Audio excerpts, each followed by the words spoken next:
They forced the black woman to wash dishes at a lavish charity gala, unaware that her husband owned the entire estate.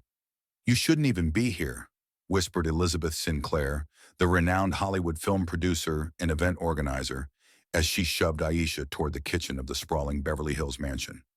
"Someone like you can only serve at events like this, not attend them." Aisha Thompson, 32, gripped the silver tray tightly, feeling dozens of curious stares from business moguls, celebrities, and tycoons sipping $1,000 champagne. She was the only black person in the Grand Hall, surrounded by the elite of Los Angeles. What none of them knew was that this publicly humiliated woman held a secret that would turn the night into a collective nightmare. "Sorry for the mess," Isha murmured calmly, intriguing a few guests, but Elizabeth cut her off with a sharp gesture. "If you love stories of justice and want to see how one humiliation sparked the most satisfying revenge ever witnessed, hit subscribe now. Where are you watching from? And what time is it there?" The chandelier lights twinkled like a million stolen stars over the sprawling Beverly Hills mansion, casting golden glows on designer gowns and tailored suits that screamed old money and new fame. Laughter bubbled up from clusters of Hollywood elites, producers cutting deals over caviar, actors flashing perfect smiles for invisible cameras. It was the annual charity gala for kids in the slums, the kind where checks got written with 6 zeros to ease guilty consciences. Aisha Thompson pushed through the grand entrance, her red wine-colored dress hugging her curves just right, the fabric whispering against her skin like a promise. She adjusted her diamond earrings, real ones, not the knockoffs, and scanned the room with that quiet confidence she'd honed over years of boardroom battles. At 32, with an MBA from Stanford tucked under her belt, she wasn't here to beg for scraps. She belonged. But Elizabeth Sinclair spotted her right away. The film producer, with her bleach blonde bob and a smile sharper than a stiletto, was working the crowd like a pro, air-kissing cheeks and dropping names. Her eyes narrowed when they landed on Aisha, the only black face in a sea of pale privilege. Elizabeth's lips curled just a fraction, that micro-expression Aisha had seen 1,000 times before. "You shouldn't even be here," Elizabeth hissed under her breath, grabbing Aisha's arm with manicured nails that dug in like claws. She steered her toward the side door, the one marked for staff only. "People like you? You're here to serve, not mingle with the guests." Aisha's stomach twisted, but she kept her cool. She'd dealt with this crap before. Subtle digs in meetings, assumptions at networking events. "Hold up," she said, her voice steady, laced with that East Coast edge she'd picked up in college. "I'm on the list. Aisha Thompson. Check it." She reached for her clutch to pull out the invite, the embossed card Ethan had handed her that morning with a wink. But Elizabeth wasn't having it. She waved off a passing waiter, her diamond bracelet catching the light like a warning flare. "Don't give me that line. Everyone tries it. Kitchen's short-staffed. Get in there and help with the dishes. Now." The words hit like a slap, but it was the snickers from nearby that burned. A couple of guests, some hedge fund guy in a Rolex and his trophy date, exchanged glances, their chuckles low but loud enough to sting. Aisha felt the heat rise in her cheeks, her fists clenching at her sides. "Keep it together," she told herself, swallowing the lump in her throat. This isn't the hill to die on. Not yet. She could picture Ethan's face if he walked in now, his jaw tightening like it did when board members pulled their passive-aggressive BS. But he was stuck in that emergency meeting across town, schmoozing Silicon Valley investors. So she bit her tongue, let Elizabeth shove her through the door, the cool night air giving way to the steamy chaos of the kitchen. Inside, the air was thick with the sizzle of gourmet apps and the clang of fine china. Chefs barked orders in a mix of English and Spanish, sweat beading on their brows under the harsh fluorescence. Aisha stood there for a beat, her heels clicking awkwardly on the tiled floor, the dress suddenly feeling out of place among aprons and grease stains. One of the line cooks, a Latina woman with tired eyes and a name tag reading Maria, glanced up from drying glasses. "You lost, honey?" she asked, her voice kind but wary, like she'd seen this play out before. Aisha forced a smile, rolling up her sleeves. "Nah, just got voluntold to pitch in." She grabbed a sponge from the sink, the hot water scalding her hands as she plunged in. Dishes piled high, crystal glasses smudged with lipstick, plates scraped clean of foie gras. Each scrub felt like erasing a piece of her dignity, but she focused on the rhythm, letting the suds bubble up like her rising anger. They think they know me, she thought, her mind flashing back to late nights, studying in dorms while trust fund kids partied. Assume I'm the help because of this skin. The laughter from the main hall filtered through the swinging doors, muffled but mocking. Maria sidled up, wiping her hands on her apron. First time getting the boot like that? These folks, they see what they want to see. She nodded toward the door where shadows of guests danced. I've been slinging plates at gigs like this for 15 years.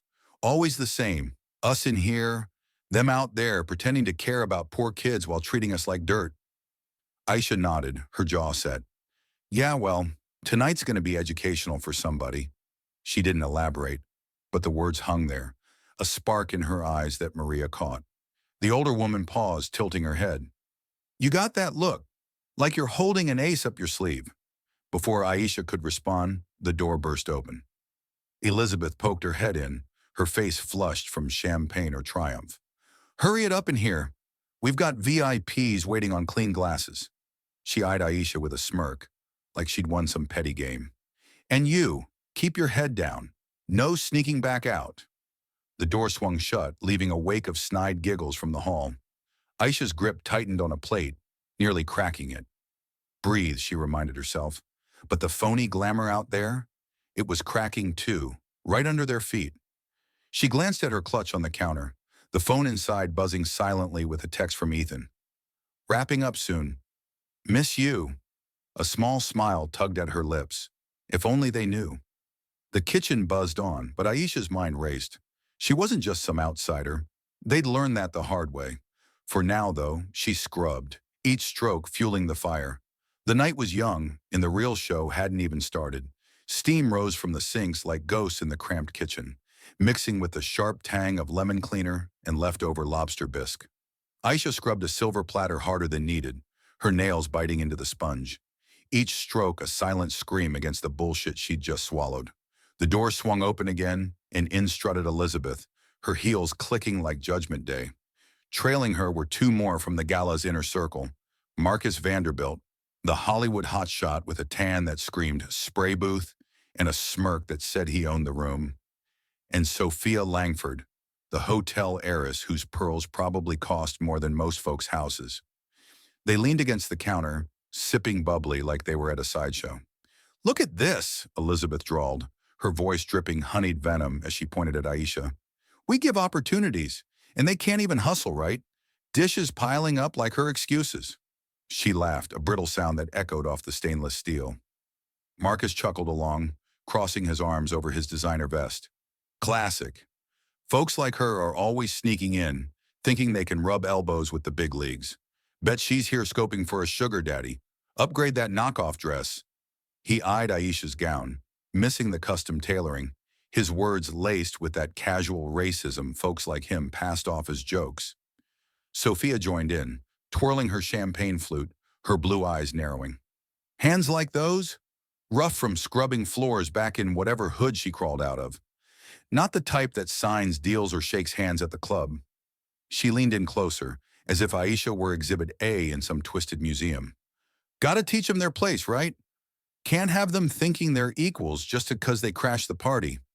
The words hit Aisha like acid rain, burning deep. Her chest tightened, but she kept her head down, suds foaming over her fingers. Keep cool, she coached herself, jaw clenched so hard it ached. They're digging their own grave. Maria, stacking clean glasses nearby, shot Aisha a sidelong glance, her face etched with that worn-out empathy from years in the trenches. Don't let 'em get to you, sweetie, she muttered under the clatter, low enough the trio missed it.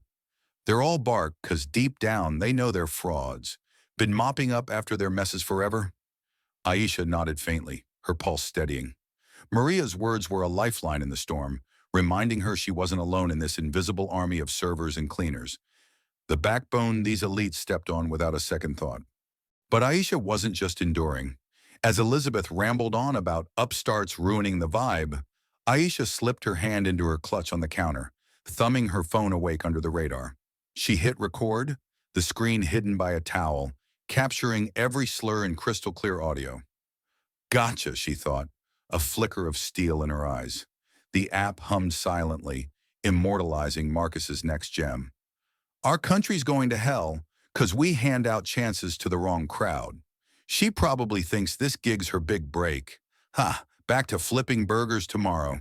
Sophia snorted, spilling a drop of bubbly. Exactly. From the projects to pretending, it's almost cute if it wasn't so pathetic. The barbs kept flying, each one fueled by their unchecked privilege, the kind that thrived in echo chambers like this gala. Elizabeth circled back, her motive clear, asserting dominance, proving she ran the show, even in someone else's kitchen. What bugs me most? The nerve, acting like they belong when we can spot the facade a mile away. Aisha's shoulders tensed, but she rinsed a glass with deliberate calm, water swirling down the drain like her fading patience. Inside, fury simmered, memories of climbing corporate ladders while dodging microaggressions, proving her worth twice over just to get half the respect. Maria edged closer, drying a fork with extra vigor. Seen it all, hun. They strut in here like gods, but without us, their fancy world's a mess. Her voice carried that quiet wisdom, the kind earned from dodging egos and scraping plates. Aisha met her gaze, a spark passing between them, solidarity in the shadows. It fueled her, that unspoken bond, hinting at the power she held back. The recording ticked on, every laugh and dig sealed in digital evidence. Elizabeth glanced at her watch, smirking. Speed it up. We've got real guests waiting. The trio turned to leave, their backs a wall of entitlement, but not before Sophia tossed one last zinger over her shoulder. Bet she's never held anything pricier than a fast food tray. The door swung shut, muffling their exit laughs. Aisha exhaled sharply, setting down a plate with a soft clink. Maria patted her arm. You okay? Got that fire in your eyes. Something tells me you're not just another face in the crowd. Aisha's lips curved just a touch, her secret weapon humming in her bag. The shadows hid more than slurs tonight. They cradled her comeback. The kitchen air thickened like gravy gone wrong, the trio's words hanging heavy as Elizabeth planted her feet, not quite done with her power trip. She spun back, eyes locked on Aisha like a hawk spotting prey. What's with the slow-mo? People like you should be grateful for any crumb we toss. Yet here you are, dragging ass like it's optional. Her tone sharpened, a blade wrapped in silk, the kind of dig that cut deep without drawing blood. Marcus leaned in, his cologne clashing with the kitchen's grease, fueling the fire. Yeah, check those hands, calloused from climbing ladders the wrong way. Bet she's got tricks up her sleeve, scheming to snag a rich mark and level up. Classic hustle from the bottom feeders. Sophia smirked, fingering her pearls like worry beads, her voice pitching higher with fake pity. It's sad, really. From those run-down blocks, thinking a fancy dress hides the roots. We spot the climbers a mile off, always angling for shortcuts instead of earning it. The barbs flew faster now, each one laced with that smug entitlement, turning the sink into a stage for their ugly improv. The other staff froze mid-task. Maria paused with a towel in hand. A young dishwasher gawked from the corner, the clatter dying down to a tense hush. Eyes darted, breaths held. This wasn't just chatter anymore. It was a takedown. Aisha's blood boiled, but she wiped her hands slowly and deliberately, turning to face them head-on. Her spine straightened, and that Stanford polish kicking in like muscle memory. Interesting take on position, she said, her voice smooth but edged, like velvet over steel. This whole shindig's for helping folks from tough spots, right? Kids in the slums, scraping by? Yet here you are, treating someone who looks like them like trash. Kinda undercuts the charity vibe, don't you think? The words landed like a mic drop in a quiet room, her gaze steady, unflinching. Elizabeth's cheeks flushed pink under her makeup, her grip tightening on her flute. Excuse me? Who the hell are you to lecture us? She stepped closer, invading space like she owned it, which, in her mind, she did. Marcus cleared his throat, shifting uncomfortably, his smirk faltering. Hey, that's not the same ball game. We're talking real help out there, not whatever this is. But his voice wavered, the arrogance cracking just a hair. Sophia jumped in, defensive now, her pearls clinking. You've got nerve, I'll give you that. But facts are facts. Types like you sneak in, stir drama, then cry foul. We're just calling it like we see it. Aisha didn't blink, her heart pounding, but her exterior cool as ice. They think they're untouchable, she seethed inside, flashes of boardroom battles where she'd turned tables on doubters. Calling it, or just projecting? 'Cause from where I'm standing, you're all talk about lifting people, but can't even treat one with basic respect. She gestured at the sink, suds dripping from her fingers like evidence.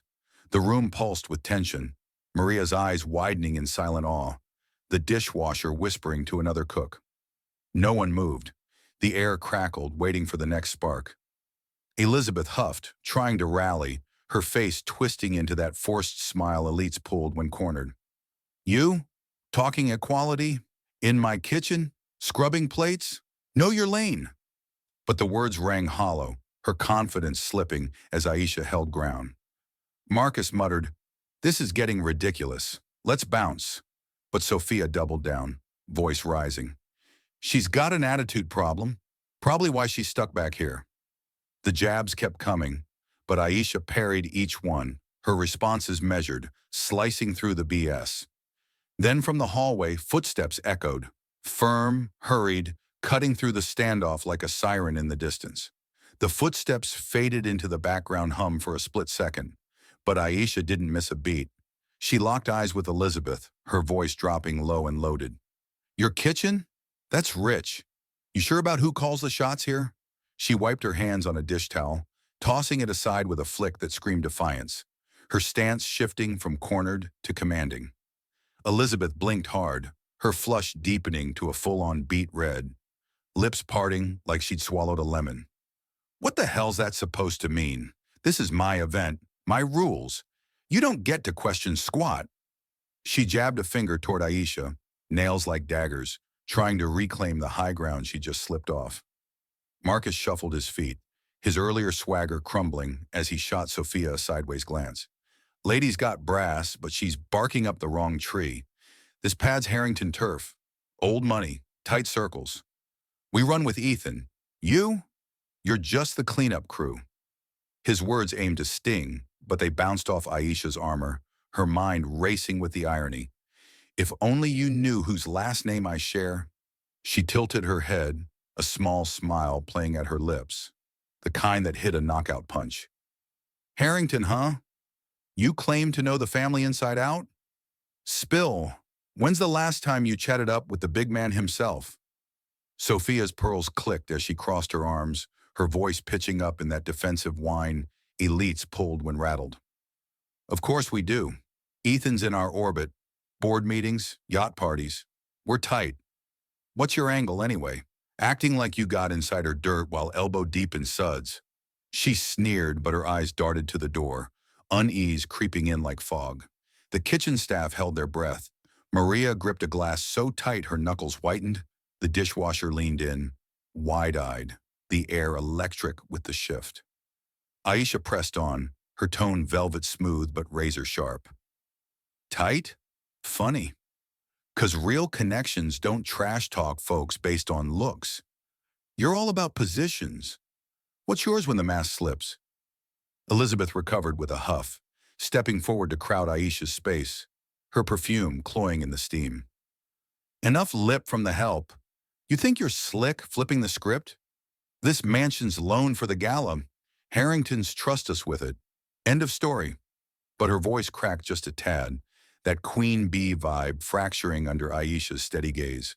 They're squirming, Aisha thought, adrenaline surging like a caffeine hit, years of navigating white-collar minefields fueling her fire. Loaned? Sure. But dig deeper. Who really pulls the strings? Might surprise you what position I'm in. Marcus barked a laugh, forced and hollow, rubbing his neck like it itched. This chick's delusional. We're out. Got real players waiting. He turned toward the door, but Sophia held back, firing one more shot. Yeah, dream on. People like you chase shadows. We own the light. Know your place before you crash harder. The words hung, but Aisha didn't flinch. She stepped closer, her presence filling the room, voice steady as a drumbeat. My place? Define it. 'Cause from here, it looks like yours is built on quicksand, hyping charity while kicking down anyone who reminds you of the cause. The tension spiked, Elizabeth's hands trembling as she clutched her flute. The staff exchanging loaded looks, Maria's nod subtle, a spark of respect flashing. Whispers rippled among the cooks, the standoff turning the kitchen into a pressure cooker. Aisha's heart hammered, but she stood tall, every retort peeling back their facade. Then cutting through the thick air, those footsteps echoed again, firmer, closer, pounding like a verdict approaching from the hall. The footsteps pounded closer, a rhythmic thunder that amped the kitchen's already boiling vibe, but Aisha didn't wait for rescue. She yanked off the apron, letting it drop to the floor like shed skin. You think you can box me in here? She fired back, her voice a whip crack in the steamy air, eyes blazing at Elizabeth's attempt to block the door. My real work is just kicking off. She stepped forward, shoulders squared, the dress reclaiming its elegance now that the charade was cracking. Elizabeth's hands shot out, palm up like a traffic cop, her face twisted in disbelief. Hold it right there. You don't walk out till the mess is mopped. Who do you think you are?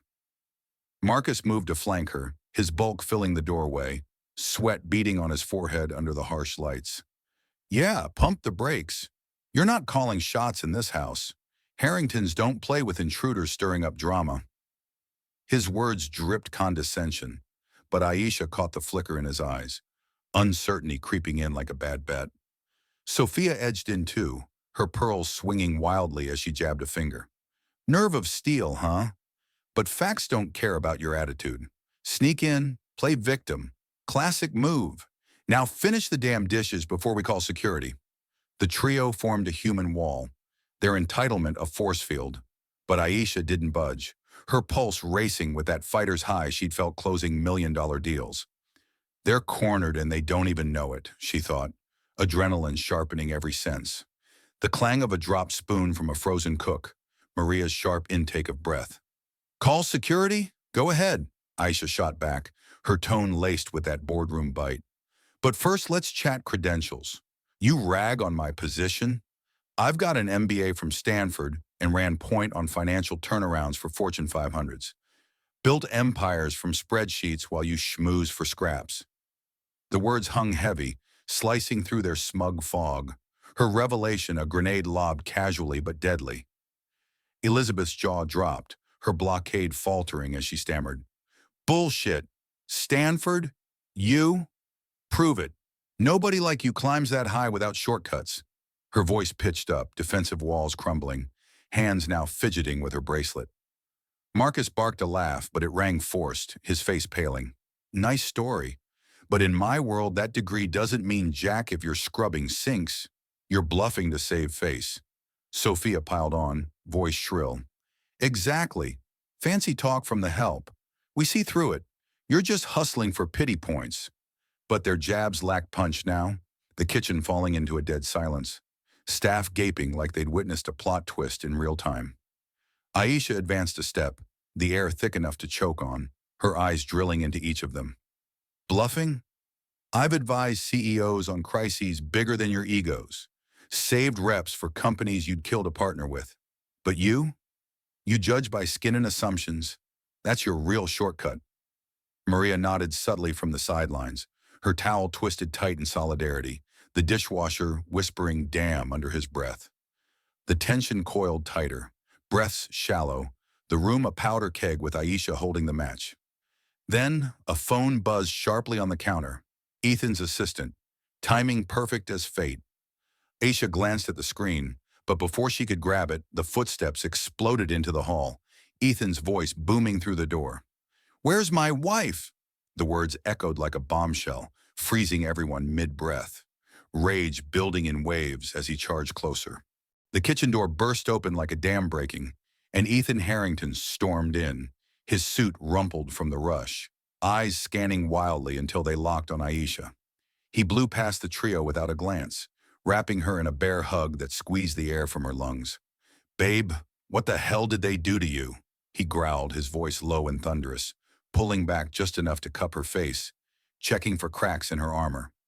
Aisha leaned into him, her tension easing for the first time that night, but she kept her game face on. "I'm good, Ethan. Just enlightening." The staff gawked. Maria's jaw dropped. The dishwasher froze mid-wipe as the power dynamic flipped like a switch. Elizabeth stammered, her champagne flute trembling in her grip. "Ethan, this is a—" But he cut her off with a glare that could melt steel, finally acknowledging the roadblocks in his path. "This is my wife, Aisha Harrington," he snapped, his arm tight around her waist. "The woman who co-founded this charity fund from scratch, turning our spare change into real change for those kids. And you shoved her in here like hired help?" The words detonated, sucking the oxygen from the room. Marcus's face drained white, his swagger vanishing as he backed up a step. "Your wife? No way, we thought—" Sophia's pearls seemed to choke her, her voice a squeak. "Misunderstanding, Ethan. If we'd known—" Aisha didn't let them squirm long. She fished her phone from the counter, thumbing the screen alive, the recording app glowing like a loaded gun. "Known what? That treating people like crap only flies if they're nobodies?" She hit play, and their voices filled the space, crisp and damning. Elizabeth's snide digs about positions, Marcus's cracks on hustling for sugar daddies, Sophia's jabs at rough hands and hood roots. The playback echoed off the tiles, every laugh and slur replayed in high-def cruelty. Elizabeth's hand flew to her mouth, eyes bulging. "You recorded us," Marcus cursed under his breath, rubbing his temples like a headache had hit. "That's low, twisting words out of context," Sophia whimpered. "We didn't mean—" "It was just talk." Ethan's face hardened, veins popping in his neck as he listened, fury building like a storm front. "They crossed the line with my rock," he seethed inside, flashes of their quiet wedding 2 years back. Away from the spotlight, her choice to stay low-key while building her empire. "Just talk? You humiliated my partner in our own damn house." He yanked out his phone, dialing without breaking eye contact, his tech mogul mode kicking in full throttle. "Hey, legal? Yeah, it's me. Pull the plug on all production deals with Vanderbilt Studio. Every last one. I don't care about the penalties. Make it hurt." Marcus's knees buckled, phone slipping from his pocket as he grabbed the counter. "Ethan, come on, man, we're pals. This'll tank me. Hundreds of mils down the drain." Aisha watched, her satisfaction a slow burn, the phone still playing their greatest hits in the background. Sophia pleaded, tears smearing her mascara. "Please, not the hotel projects. Langford Group's tied up in your ventures. One call and we're toast." Ethan didn't blink, already on the next line. "Finance team? Yeah, yank our stake from every Langford collab. Resorts, expansions, all of it. Effective now." Sophia slumped against the wall, her heiress's poise shattered, whispering, "Ruined. All gone." Elizabeth lunged forward, grabbing Ethan's sleeve. "Ethan, it's a mix-up. We can fix this. Talk it out like pros." But he shook her off, cold as ice. "Fix? You forced my wife to scrub dishes in our home. Called her a climber, a fraud. People like her? That's not a mix-up. That's who you are." The kitchen pulsed with fallout. Maria crossed her arms, a grin sneaking out, the staff murmuring in awe as the elites crumbled. Aisha stepped up, phone in hand, her voice steady. "You treated me like dirt because you assumed I was powerless. But power? It's not your club. It's earning respect, not demanding it." Ethan nodded, his rage channeling into action, the calls wrapping up with confirmations that sealed their fates. The trio stood shell-shocked, the air heavy with the wreckage of their words, the truth exploding every illusion they'd built. Aisha hit post on her phone before the kitchen dust even settled, the recording flying out to social media with "Russia, hidden prejudice" tagged like a battle cry. Within minutes, notifications exploded, retweets, shares, comments piling up as the clip went viral, her calm takedowns and their ugly slurs looping for the world to dissect. By dawn, the Los Angeles Times splashed it across their homepage. Hollywood elite exposed, charity gala turns hypocrisy horror. Variety piled on with Behind the Glam. Racism rips through Beverly Hills bash, quoting insiders who suddenly distanced themselves like rats jumping ship. The storm hit hard, memes mocking Elizabeth's flushed face trending nationwide, calls for boycotts flooding in from celebs who'd once kissed her ring. Elizabeth woke to her phone buzzing like a hive, clients bailing left and right, studios yanking contracts for her upcoming blockbusters, stars tweeting, "No more toxicity," as they ghosted her calls. Her production company tanked in a week, doors shuttered, her Beverly Hills office a ghost town with unpaid bills stacking like accusations. She stared out her window, coffee going cold, as her assistant quit via text. Can't associate with that mess? Marcus felt the hit deeper. Investors pulled out of his film slate, deals worth hundreds of millions evaporating overnight. His yacht parties canceled as partners cited reputational risk. His daughter called from college, voice cracking. "Dad, everyone's sharing the video. I can't even show my face in class." He paced his Malibu pad, punching walls, his empire crumbling faster than a bad sequel. Sophia fared no better. The Langford Group's stock dipped sharply, board members demanding audits as old employees surfaced with stories of bias in hiring halls and hotel suites. Lawsuits rolled in, class actions from staff claiming years of slights, her inheritance tangled in legal knots that'd take decades to untie. She holed up in her penthouse, scrolling through hate mail, her pearls now a noose around her neck. The trio's worlds imploded in real time. Reputations shredded like confetti at a funeral, the elite circle closing ranks without them. Meanwhile, Aisha rode the wave like a pro, her inbox flooded with support, entrepreneurs of color hitting her up for advice, universities begging for keynotes on equity and business. She and Ethan launched the Harrington Equity Fund that month, pumping cash into startups led by women of color. Maria stepping up as ops manager, her years in kitchens now fueling real change. "Never thought I'd trade aprons for boardrooms." Maria grinned over coffee, her eyes bright with purpose. Aisha's consulting firm boomed, clients clamoring for her crisis smarts, her Stanford cred now a beacon instead of a secret. Months later, Elizabeth's apology letter landed in Aisha's mail, contrite words on fancy stationery, begging for a reset. Aisha scanned it, then fired back a single line. "Words are cheap, actions build bridges, start there." No mercy, just truth. The buzz peaked at her TED Talk, stage lights hot as she paced, mic in hand. Dignity isn't a prove-it game, it's every person's birthright. And sometimes getting dragged through the mud lights the fuse for revolution. The crowd erupted, standing ovation thundering, her words echoing online as the video racked up millions of views.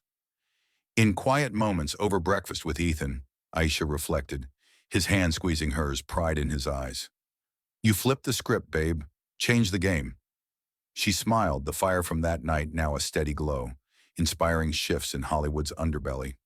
Diversity audits in studios, fair hiring in hotels, folks rethinking their biases one viral post at a time. The aftermath wasn't just fallout, it was dawn-breaking, casting new light on old shadows. In the end, this story reminds us that true power isn't about tearing others down. It's about lifting those society tries to push aside. Dignity isn't something you have to prove. It's a basic human right, and prejudice crumbles when exposed to the light of truth.